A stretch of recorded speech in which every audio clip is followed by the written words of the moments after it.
This video is brought to you by Miniature Market. Thousands of board games, miniatures, and paints, discount prices at miniaturemarket.com.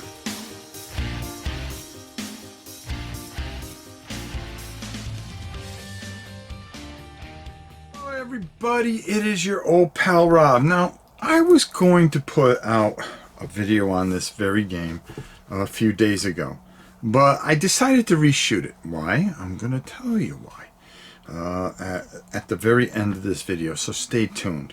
But today we are going to be talking about, listen, Osprey Games kills it. I mean, they really kill it. Frostgrave, Ghosts, all right, all the great books that they put out. Not to mention, you know, some of the fantastic games that they've put out.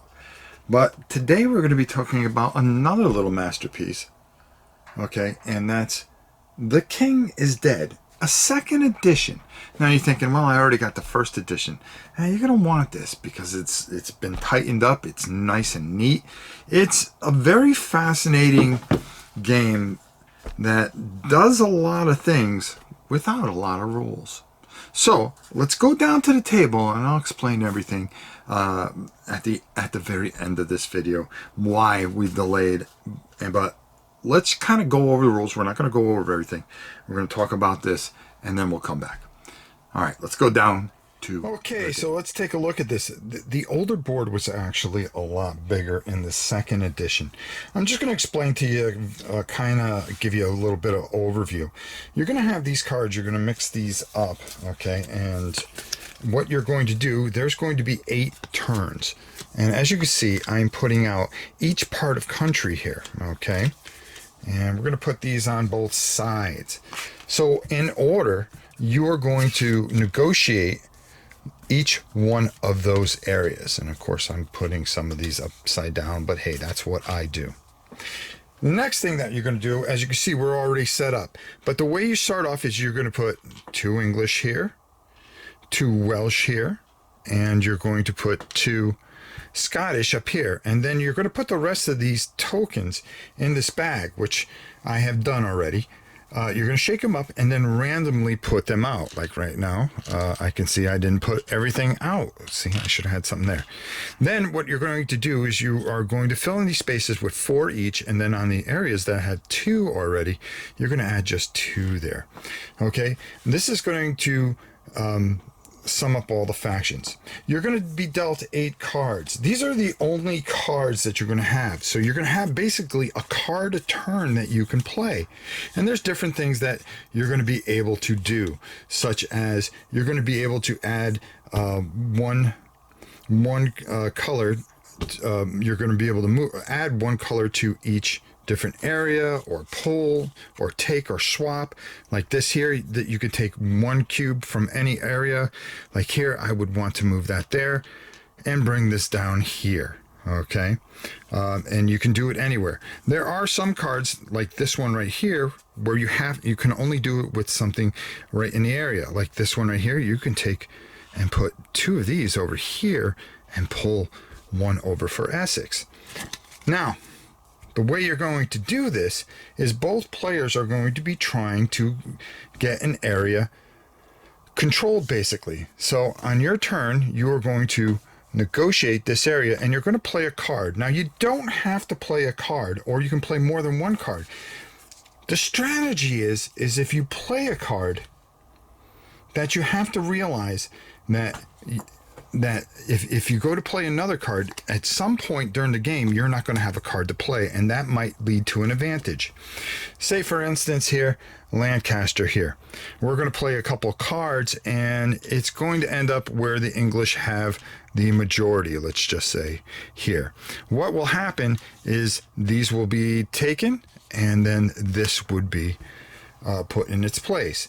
If you cannot at the end of a turn come out with the majority that you want, well, you are going to have a problem, because then France is actually going to invade and take that area. Once these 3 have entered the board, the game is end. Or once you get to the last turn, the game is end. And then what you're going to be trying to do is basically try to get, after the invasion, you're going to see how many consistent sets that you have.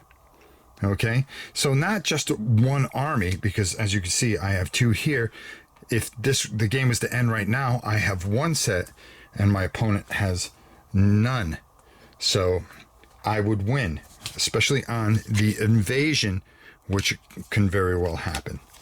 Coronation, well, the faction with the highest number of controlling regions is the most powerful. If two regions control the same number of regions, the faction that has won a power struggle is more powerful.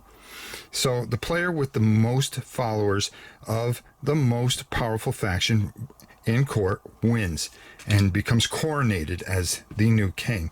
So there's a lot of strategy and things like that that go out here. There's also a card in here, negotiate, which is really pretty neat, because say you guys are playing this and then you know that this is the next turn. I've got enough and everything figured out there, but I want that to change.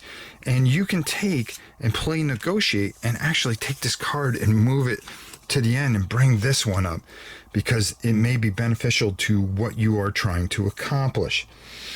The game plays very quickly, very easily, and is really, really a lot of fun. Simple rules. The cards pretty much tell you everything that you need to know, and it just plays smoothly and is a fantastic experience. But I'm going to tell you guys, if you want to play this even solo, I'm going to mention it up top, but I also want to mention it here, to go check out Ricky Royal's explanation of this game. He does a fantastic job with it. I actually held off my thing and reshot this because he added solo rules to it, and they are very butsy. That's all I can say. Fantastically done, and you need to check this out. So let's go up top and get my final thoughts on The King is Dead. Just clean, beautiful, and everything that you could possibly want from a game. Something that plays very, very quickly, yet very strategic. And this is so well done. The King is Dead is just fantastic. Now, the reason that I delayed everything was I wanted to tell you guys to go check out Ricky Royal's video. I had happened to run into it right before this was about to go live, and I watched Ricky Royal because everybody watches Ricky Royal because he's one of the best. And he came up with a solo variant for it, and it is so tight and so well done. I didn't want to include it here. I want you to go there. I want you to go watch his video. I want you to go where he has the rules and take a look at it. It just enhances and makes this game even better. Another great job by Ricky Royal.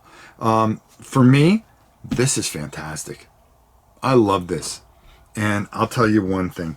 Osprey Games does a fantastic job. Between this, all the Undaunted stuff, and everything else I've mentioned, they have to be taken very, very seriously, that they do a phenomenal job, and has to be considered one of the best.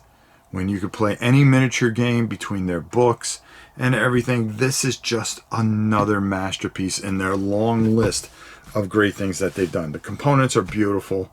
The game is beautiful. Like I said, very simple rules, but very strategic. There's a lot of thinking. You're going, why is there so much strategy in this? There just is, bro. There just is.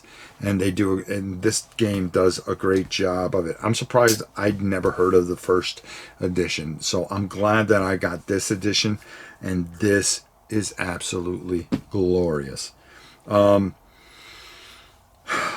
There's not too much more I can say about it, but you know, I really like the card play. You have those 8 cards, and you can play 2 cards, but you're going to leave yourself hampered on another turn, because that's all you get, 8.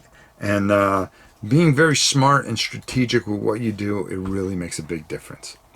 So go check this out. Go pick it up. You can get this at Osprey Games, of course, and get it there. Or you can get it at our good friends at Miniature Market, which it should be there very, very soon. Until next time, it's your old pal Rob saying, we'll see you soon.